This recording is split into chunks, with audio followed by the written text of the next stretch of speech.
Hai guys, juara dunia catur Magnus Carlsen untuk pertama kalinya berbicara ke publik tentang skandal yang tercipta antara Magnus Carlsen dan Hans Niemann. Buat teman-teman yang belum tahu, sobat pencinta catur, skandal tercipta ketika di turnamen sebelumnya dalam rangkaian turnamen Grand Chess Tour, yaitu turnamen Sinqueval Cup di St. Louis, Amerika Serikat. Magnus Carlsen dikalahkan oleh pecatur muda berusia 19 tahun, Hans Niemann. Setelah dikalahkan oleh Hans Niemann, di babak berikutnya harusnya Magnus Carlsen tetap bertanding, tapi dia memilih mundur dan keluar dari turnamen. Nah, kemudian menarik untuk menunggu, dan akhirnya mereka bertemu kembali di turnamen selanjutnya secara daring, turnamen Julius Baer Generation Cup dalam rangkaian Mayweather Champion Chess Tour. Ini turnamen yang bergengsi juga, guys.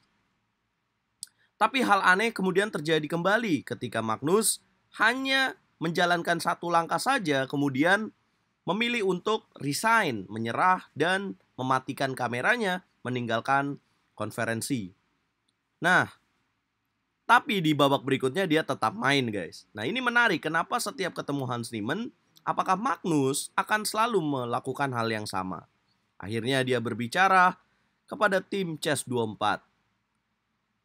Ketika dia berhasil memenangkan babak penyisihan Julius Baer Generation Cup dengan rekor yang cukup fantastis, cukup jauh poinnya atas peringkat kedua pecatur India Arjun Erigaisi. Tapi ini juga tidak menutup kemungkinan bahwa Magnus Carlsen akan kembali bertemu dengan Hans Niemann, karena Hans juga lolos ke babak quarter final dengan menempati peringkat ketiga. Magnus berkomentar dalam bahasa Inggris yang saya akan coba translate. Skor saya pikir dengan mempertimbangkan lawan dan seterusnya, setara dengan beberapa peristiwa turnamen round robin cepat terbaik saya. Jadi Magnus berkata bahwa ini sama dengan performa yang sebelumnya. Jadi itu sangat bagus. Saya merasa kualitas permainan saya mungkin sedikit menurun. Dan tapi secara keseluruhan dia mengatakan itu sangat bagus. Nah, ini dia mengomentari atas performa dia di turnamen Julius Baer Generation Cup di babak penyisihan ini, guys. Nah, selanjutnya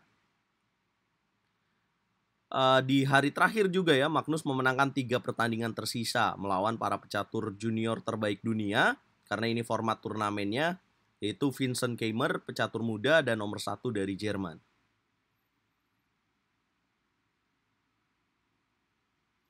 Nah, juga menarik, ada juga yang mengomentari selain Magnus Carlsen, yaitu ketika Hans Niemann di hari sebelumnya mengalahkan pecatur kuat dari Amerika Serikat, Levon Aronian, hanya dengan 21 langkah.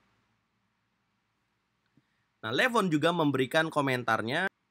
Dalam bahasa Inggris dia katakan, jika seseorang diketahui memiliki riwayat perilaku yang salah, bahkan jika dia tidak melakukan kesalahan, Anda cenderung terlalu memikirkannya. Anda cenderung hanya keluar dari kekuatan yang dimiliki oleh Levon Aronian, dan itulah yang terjadi padaku kemarin. Maksudnya, kalau saya artikan ke dalam bahasa Indonesia, artinya Levon terlalu memikirkan bahwa Hans Niemann bakal melakukan kecurangan, dan Levon Aronian tuh sudah tidak fokus dengan game yang dia lakukan, dan akhirnya dia keluar dari performa terbaiknya, dan dia akhirnya kalah hanya dengan 21 langkah, guys. Itulah yang terjadi kepada Levon Aronian.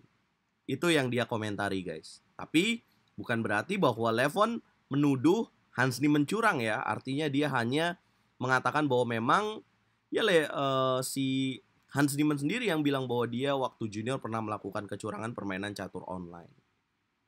Nah, itu yang terlalu difikirkan oleh Levon Aronian. Nah, di berikutnya Magnus menambahkan komentarnya bahwa sayangnya saya tidak dapat berbicara secara khusus tentang itu, tapi orang-orang dapat menarik kesimpulan mereka sendiri, dan tentu saja mereka memilikinya. Saya harus mengatakan saya sangat terkesan dengan permainan Niemann, dan saya pikir mentornya Maxim Dugli pasti melakukan pekerjaan yang berat. Ini setelah Magnus ditanya tentang permainannya melawan Hans Niemann, karena dia hanya 2 langkah menyerah. Jadi Magnus di sini masih, kalau bahasa Indonesia mungkin masih abu-abu ya, dia tidak secara terang-terangan mengatakan apa yang dia alami, kenapa dia melakukan itu gitu. Dia hanya memberikan komentar yang tersirat, guys. Jadi komentarnya ini penuh makna ya, multi tafsir juga, teman-teman. Dikatakan bahwa ya dia malah menambahkan bahwa dia sangat terkesima dengan sangat terkesan dengan permainan Hans Niemann, dan dia malah memuji sang mentor dari Hans Niemann, Maxim Dugli. Nah, buat teman-teman yang belum tahu siapa sih mentor dari Hans Niemann, ini nih teman-teman. Baru saja membuat postingan di Facebook, dia mengucapkan selamat kepada murid saya Hans Niemann untuk mendapatkan ini ya, fellowship ya, Samford Fellowship and becoming a top 15 player in the world. Jadi masuk 50 besar. Jadi itu teman-teman yang dikatakan oleh Magnus. Dan kemudian terakhir dia menambahkan tentang hidupnya dia ya, bagaimana Magnus menangani situasi ini. Magnus berbicara bahwa saya baik-baik saja, hanya menjalani hidup saya dan mencoba untuk melakukannya dengan baik di turnamen ini. Orang-orang yang mengenal saya dan mengikuti dia, misalnya turnamen di Zagreb pada 2019, tahu bahwa saya bisa menutup diri ketika saya bermain. Maksudnya, teman-teman di sini buat kalian yang belum tahu, kenapa sih Magnus mention tentang 2019 di Zagreb? Karena waktu itu Magnus juga ada kontroversi ya ketika Magnus memenangkan turnamen besar di Kroasia ya, Grand Chess Tour di Kroasia. Bahwa dia